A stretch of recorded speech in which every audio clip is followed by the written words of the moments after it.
YES. I'm the school board president in Lakeside. All right, well, I want to thank you all for coming this morning.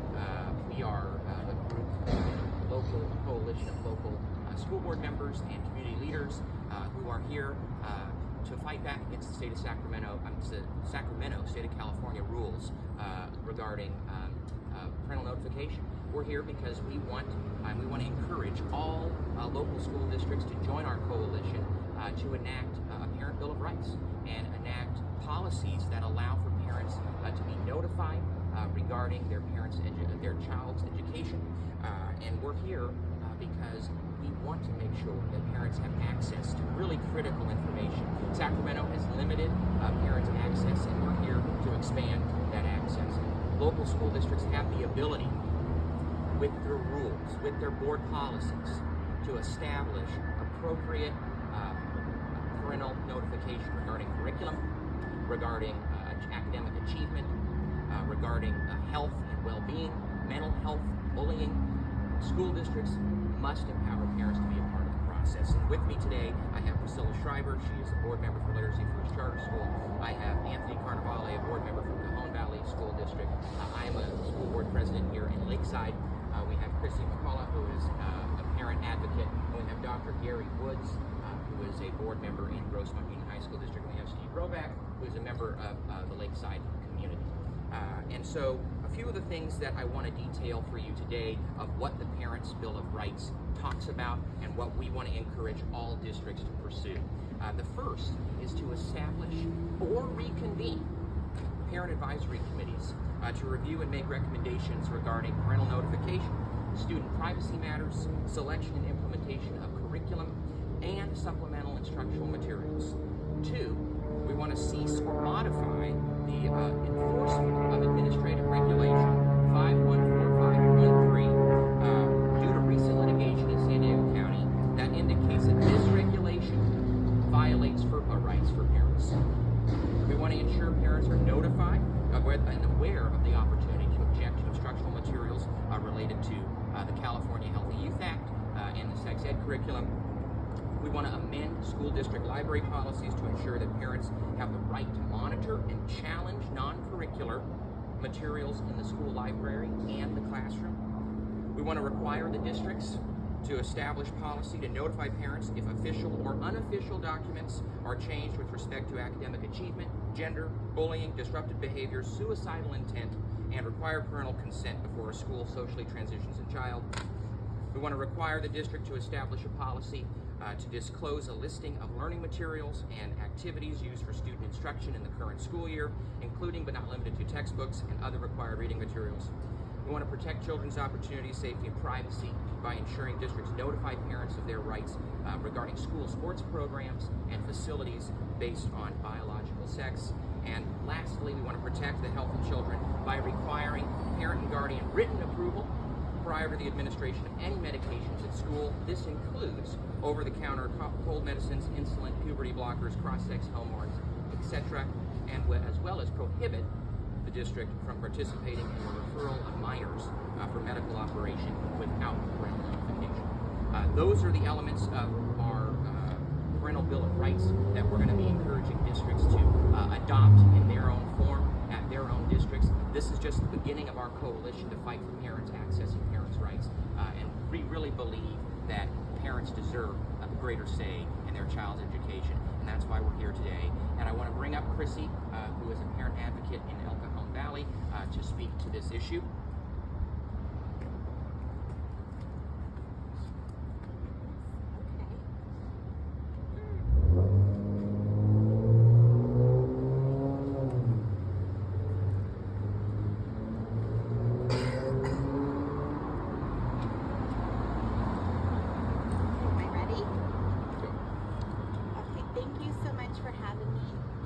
I'm really excited to be here and proud to have Anthony Carnevale, who is a representative of my school board here today. I am a proud East County resident, and I'm a parent of 4 beautiful children in the public school system.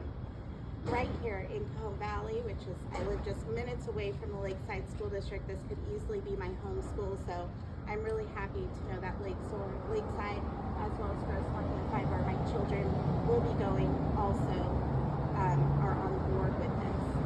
Just say and spelling your name. Sure. My name is Chrissy McCullough, Chrisissy, and my last name is McCullough, Mccullough.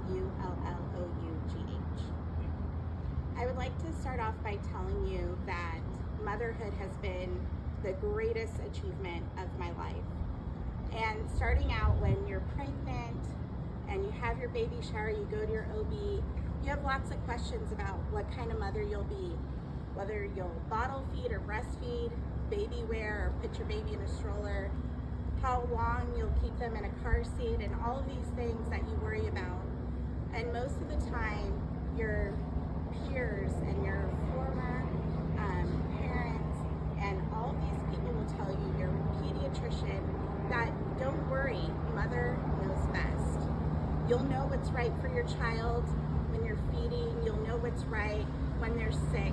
You'll know how to care for them because there's an innate special bond that attaches parents to their children.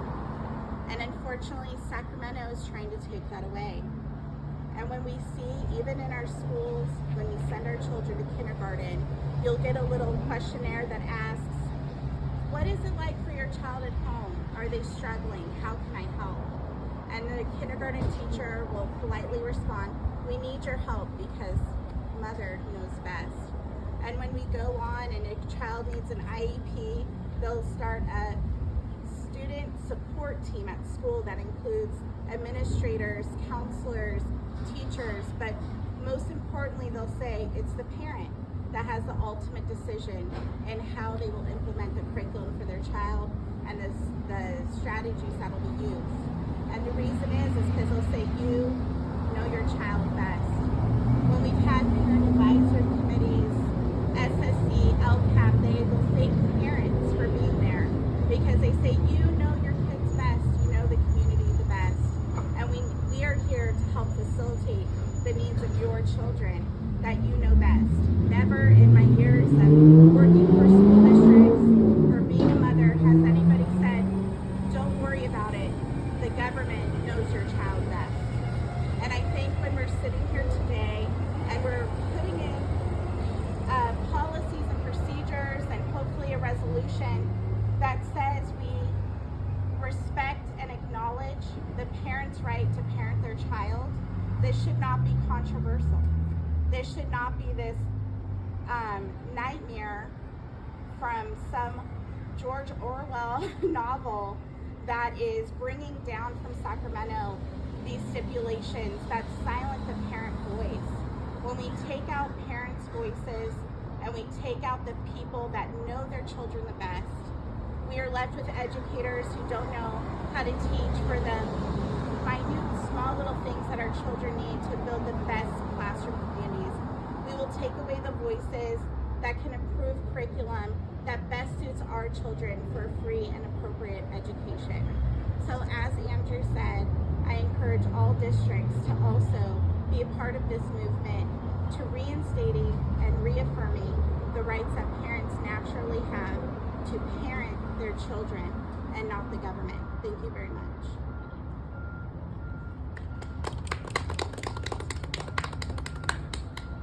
Well, I want to thank you all for being here today. I'm happy to take questions at this time, if you have any, on the policy, the process, and the goals moving forward.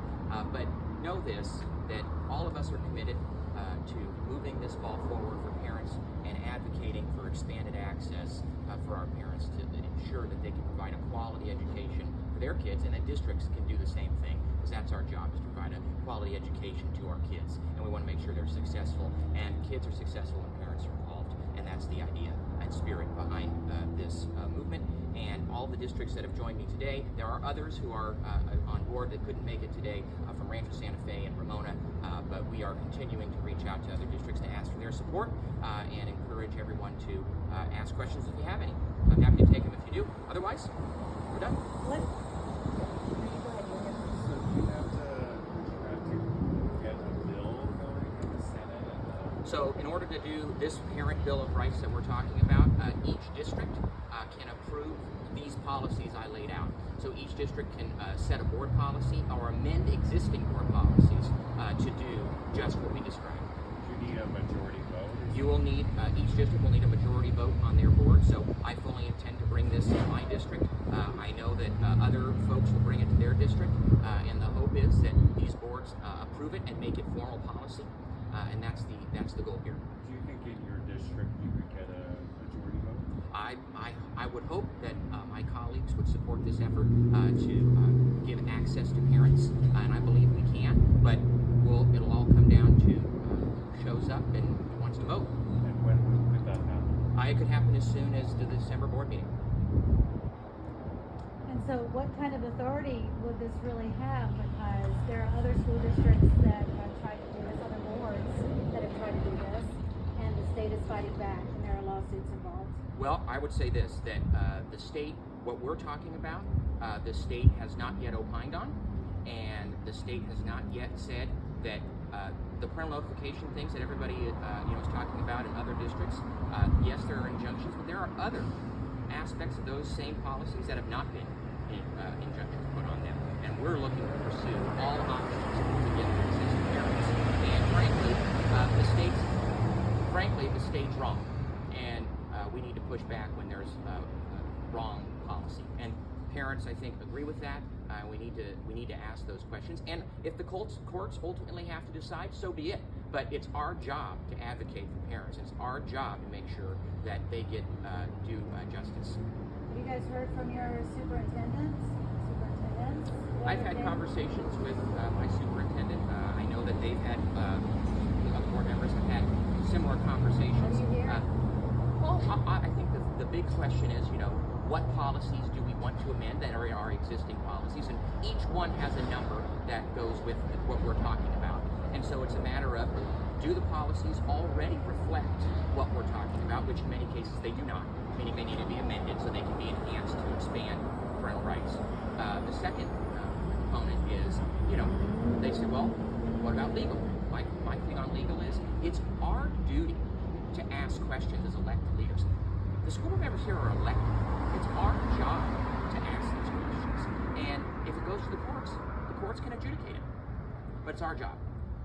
And so that's what you're feeling this is probably going to have to take, is to, because you're starting now again, grassroots, local level, and fighting, pushing back. Yep. So that's what this might take. It You may. get a board meeting in December, you get the Bill of Rights, and they fight back and push back, that's fine. That's fine. I'm fine with that because that means that we're fighting so that parents can have access to their kids' education. But the state already says that parents have certain rights. So why can't we enhance parent rights? The state already says it.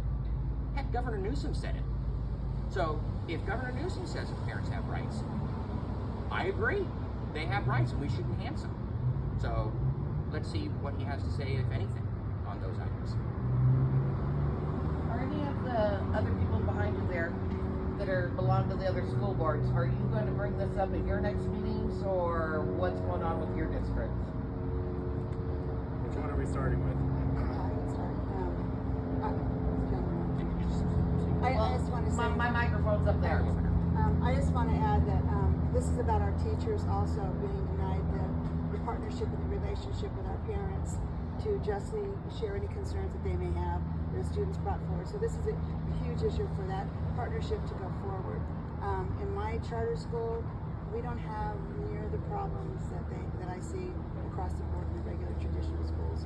We have an administration that takes care of all this. We are absolutely supportive of our parents and have a great parent relationship and contracts pretty much with all of our parents and our students. So they're actively involved in their students' education.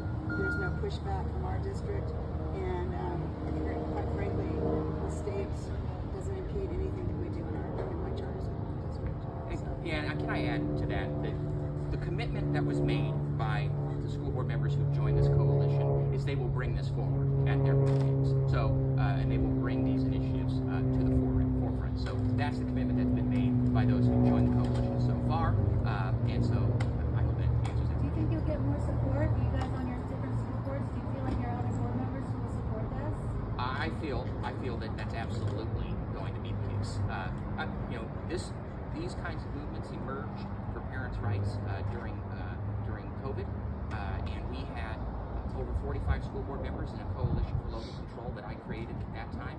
I anticipate that this will be just as big. But we have to continue the work. We're just starting. I would say that our board would, I would love to bring this to our board.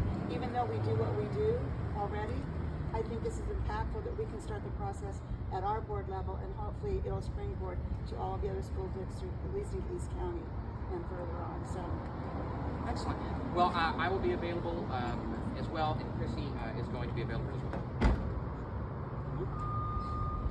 Thank you.